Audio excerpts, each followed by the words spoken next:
Welcome, Seattle. Thanks for coming out. I'll talk louder. So, I want to start off with a couple questions. So make some noise if you care about national parks, national forests, national wildlife refuges, and our public lands. Make some noise if you care about wild places to hike, camp, fish, to mountain bike, to climb, to paddle. All right, well, you're in the right place.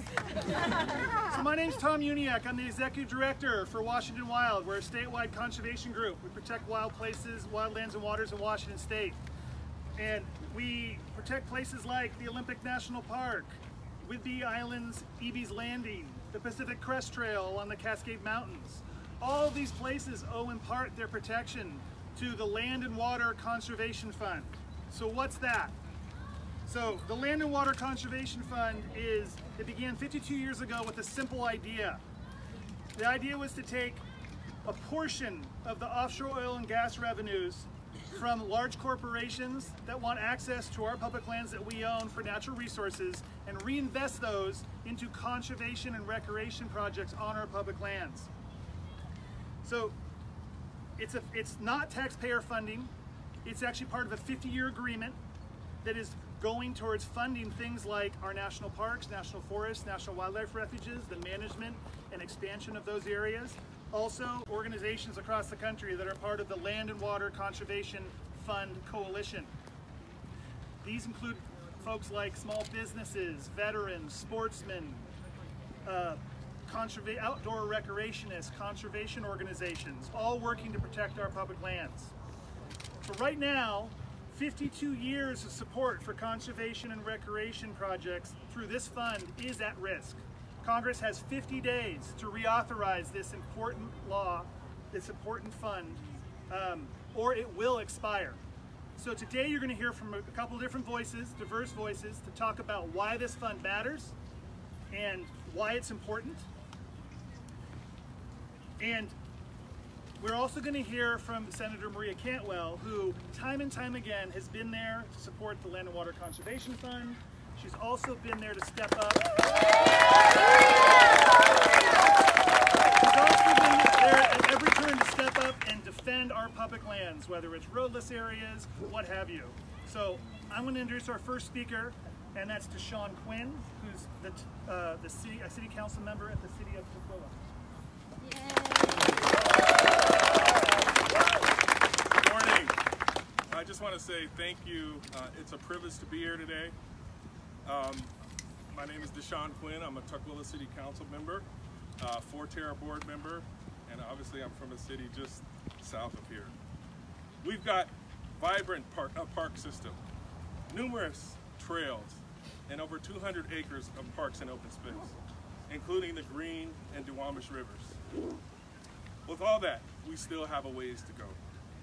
Some of our underserved communities are in a park desert, where there either isn't a park nearby or even a safe place to walk. You'll find this same story across neighborhoods across this nation. It's not unique to Tukwila. To me, city parks is an important piece of the equity puzzle. Access to quality parks is a right, not a privilege. You can't look at the big picture of addressing equity and social justice without considering the impact of parks on communities and neighborhoods. Yes. Yep. Let's consider the importance of city parks on our communities. They provide free family fun, gathering spaces, opportunities for health and wellness, a safe place for young people to be. Beautiful, well-maintained parks and open space build communities and inspire pride in our neighborhoods. Yeah.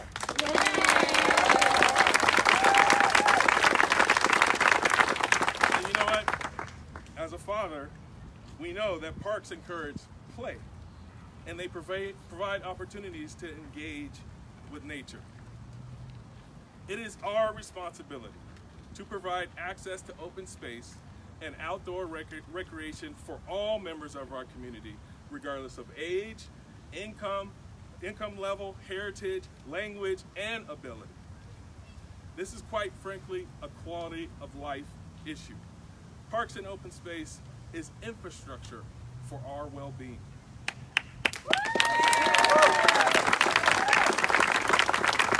And we all know that studies show proximity to parks and open space leads to increased health, stronger community engagement, increased economic opportunity, and lower crime rates. The Land and Water Conservation Fund is critical in the efforts of cities like mine that are working to improve equitable access to parks and recreation. Our nation's cultural and natural resources are threatened when LWCF funds are diverted away for non-conservation uses. The time has come to restore and permanently fund the LWCF to ensure we are living up to our responsibility to the next generation to continue to provide these natural assets to the families in our communities. Thank you. And I would like to introduce Rick Hegdahl. He's the program director of the Vet Voice Foundation. Thank you.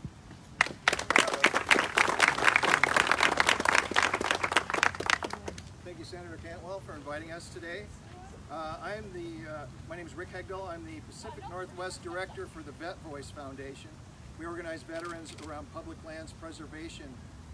And so I represent Washington and Oregon, and I live in the beautiful city of Bellevue, which is also one of the Northwest garden spots for parks anyway. So the LWCF has provided funding for conservation and recreation for decades. It's been used to protect places from national parks to local playgrounds in every state since its inception in 1964. LWCF is funded by oil and gas revenues generated by energy companies paying to drill for oil and gas offshore, and uses zero taxpayer dollars. That's the most important part, zero taxpayer dollars. Veterans state that LWCF is important to protect outdoor areas that their families recreate in year after year. These are places that create American traditions and facilitate pastimes that become part of our cultural identity. Many veterans believe the preservation of military heritage sites and the upkeep of Revolutionary and Civil War battlefields help teach and inform future generations the sacrifice of American service members throughout history. As retired Marine Corps Major General Michael Leonard states, quote, "Battlefields like ancient amber are windows into the past. They remind us of the courage of our military, both the folly and the wisdom of our national goals, and the sacrifice of those who have gone before us. If we fail to remember why we fought in the past, we will almost assuredly repeat our errors in the future. Without the Land and Water Conservation Fund, we will assuredly fail the next generation of Americans by allowing key historical landmarks, recreational open spaces, and access to our public lands vanish forever."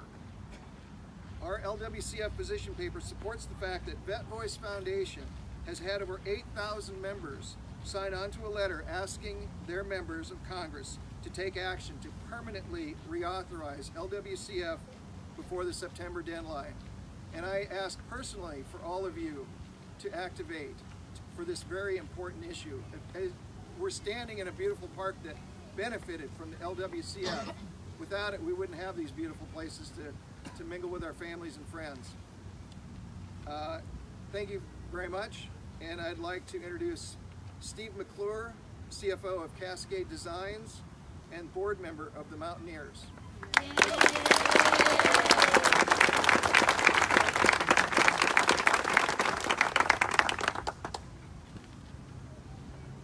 Thanks, Rick, and good morning. On this beautiful summer day, I'm wearing two hats. The first is as the Chief Financial Officer of Cascade Designs. We're a local manufacturer of camping gear, best known for our MSR and Thermarest brands. Lesser known is that we design and manufacture most of that cool camping gear right here in the United States, and we make most of it right here in Seattle. Our company supports over 450 manufacturing, technical, and professional jobs. As many will talk about today, the outdoor industry is a huge positive force in our economy, approaching $1 trillion. The other hat I'm wearing today is that of a volunteer board member, outdoor instructor, and author for the Mountaineers. This is one of the leading outdoor education and conservation organizations in the United States. The Mountaineers has grown to 13,000 members who share a common interest in safely and responsibly visiting our uniquely American wild spaces. Why I'm here today to support the Land and Water Conservation Fund is personal. I had the good fortune to be a Boy Scout from Troop 87 right here in Seattle. A group of dedicated dads, many of them Boeing engineers, taught us how to visit the wild spaces of the Olympics and the Cascades. I learned how to carry everything I needed in my junior cruiser REI pack. How to cook, how to stay warm, how to stay found, and how to return home safely. The confidence and sense of self-reliance and respect for the natural world that I gained as a young scout has never left me. And now as an outdoor skills instructor for the Mountaineers, I get to pay it forward, taking my students to explore and climb and rappel and navigate these same backcountry spaces in the Olympics and Cascades allows me to instill that same confidence and sense of self-reliance and passion for protecting public lands. To me, this is a critical part of the American experience. Let's not make the same mistake of assuming these wild spaces will always be there. Let's all support the LWCF. Let's all pay it forward.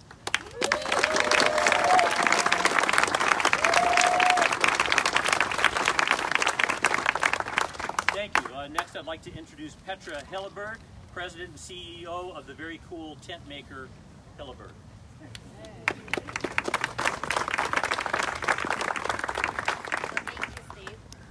My name is Petra Helleberg, and I'm the President and CEO of Helleberg the Tent Maker, and we make backpacking and mountaineering tents. And yes, of course, my business is completely dependent on people going out into public spaces and sleeping in tents. And you probably know that here in the Washington State, we have a very vibrant outdoor industry. Over 200,000 people are employed in the industry. But I'm pretty sure that I speak for everyone in this industry that the very first reason why we got into this industry in the first place is because we love to play outside. So there's so much more than about selling gears or making money on equipment. It's about going outside and being able to play outside. So it doesn't matter whether that play means that you're climbing Mount Rainier or you're hiking on the PCT, backpacking in Alpine Lakes Wilderness area, or even playing tennis at the tennis courts in Duval, or even sitting up at a park bench up on Queen Anne Hill admiring the views of Seattle. We've all benefited from the Land Water Conservation Fund. So it doesn't matter what you do when you play outdoors, but we have to make sure that it's easy to go outside and play. And we have to make sure that the access to public lands is there, and we have to make sure that young people go outside. Our industry is dependent on it, and our health in general is dependent on it. I, of course, hope that everyone goes from playing soccer to sleeping in tents. But if we don't have access to the outdoors and public spaces, then that for sure will not happen. And then our livelihood, both for me and for Cascade and other companies in the area, are not looking so good in the future. So having access to outdoor green spaces is a totally non-partisan issue. It doesn't matter if you're a Republican or a Democrat, a hunter or a backpacker, a climber or a fisherman. We all need the Land Water Conservation Fund, and it's such an easy way for outdoor play. It's getting funded by big oil, and it's non-taxpayer money. So we need to get the Land Water Conservation Fund permanently funded. I often see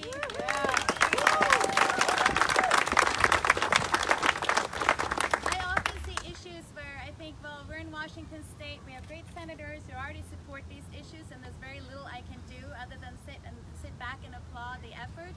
But one little thing that a lot of different organizations around the country are doing is to grab a photo where you're out in the forest or in the mountains or in a park doing something, put it on your Instagram or Twitter account and do a hashtag with Keep It Public or hashtag Fund LWCF and hashtag Save LWCF. Yes. So with that, it is my great honor and privilege to introduce Senator Maria Cantwell, who has been a tireless champion for the LWCF in the Senate for many years.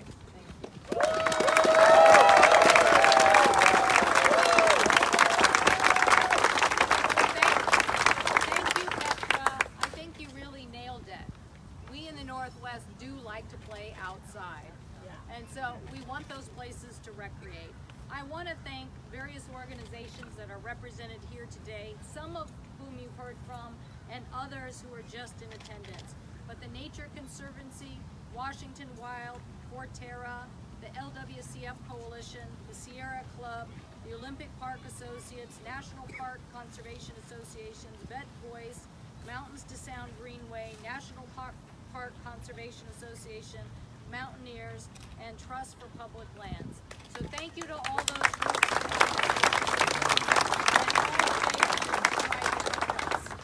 and obviously you heard the message loud and clear. We need to have the Land and Water Conservation Fund. Some of you may know that this legislation was actually first authored by Scoop Jackson in the 60s when the United States started to have more development and people said it's very important, particularly in our urban areas, to have open space. And so the Land and Water Conservation Fund has been a tool for many years because it helped us enjoy those great outdoors and special places for all those reasons that were just mentioned. But for so many of us, it is where we get our mental rejuvenation, by being outside and being in those special places. So we're here today in Green Lake because it remains accessible and available to so many Washingtonians who want to just come on a warm summer day and have an opportunity to recreate. But it's not just Green Lake. Here in King County, LWCF played a key role in establishing Gasworks Park on Lake Union, Coolum Park in Renton, Lake Sammamish Park in Issaquah, and many other places that are represented here today. Lake Meridian and Kent. Okay. Yell it out. Say that word. Okay. In fact, 98% of America's counties have funded something from the Land and Water Conservation Fund. So what a great tool for us to help create recreation opportunity throughout the United States. But it also does more. It helps safeguard hundreds of irreplaceable natural areas across our state, whether it's funding the expansion of Mount Rainier National Park, or to protect our cultural heritage sites and augmenting our wildlife refuges. Through LWCF's close to it has been $600 million investment in Washington State, and it has been able to complete over 600 conservation projects. So,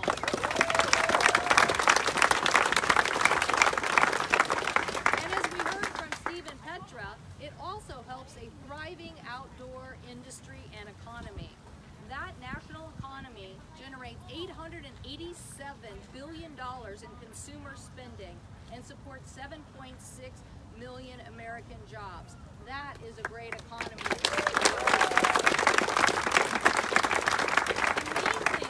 Amazingly, it's the third largest industry in the United States of America. We're so proud of that. Not only does LWF support some of the world's leading outdoor companies, but it protects the recreation and opportunities to bring tourists to local businesses and attract them to all over the country. And that is why it helps support so many direct jobs as well. Well, as you've just heard, we just have 6 weeks left to reauthorize this important program, or this investment could be in jeopardy. Many of my colleagues in the United States Senate feel very strongly about the Land and Water Conservation Fund. 2 years ago now, my colleague Senator Murkowski and I were able to include it in a package of energy legislation that moved out of the Senate to permanently reauthorize the Land and Water Conservation Fund with over 70 votes in the United States Senate.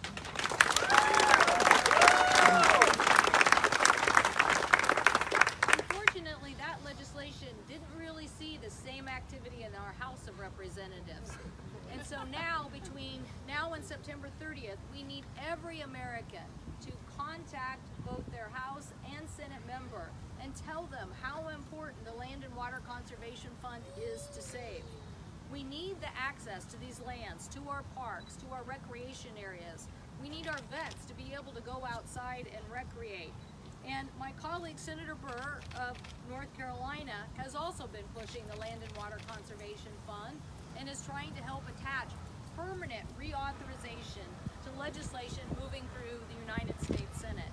So we will be working with him and our colleagues to try to figure out how we can get this done before September. The enthusiasm, I would say, in the United States Senate for permanent reauthorization is pretty high. A good bipartisan group of members have participated in events to bring awareness from everywhere, as I said, from North Carolina to Montana to other places, because we know how important this is to our constituents and to our economy. Unfortunately, we just have got to get our House colleagues to feel as passionately as the Senate does about this issue. And as Petra said, it's not really a Democrat or Republican issue. It is just about how passionately you believe this program should be preserved. We hope that we can get it permanently reauthorized and make sure the money really goes to the Land and Water Conservation Fund as it should and as it has been shortchanged in the past. We want real dollars there for the long term. So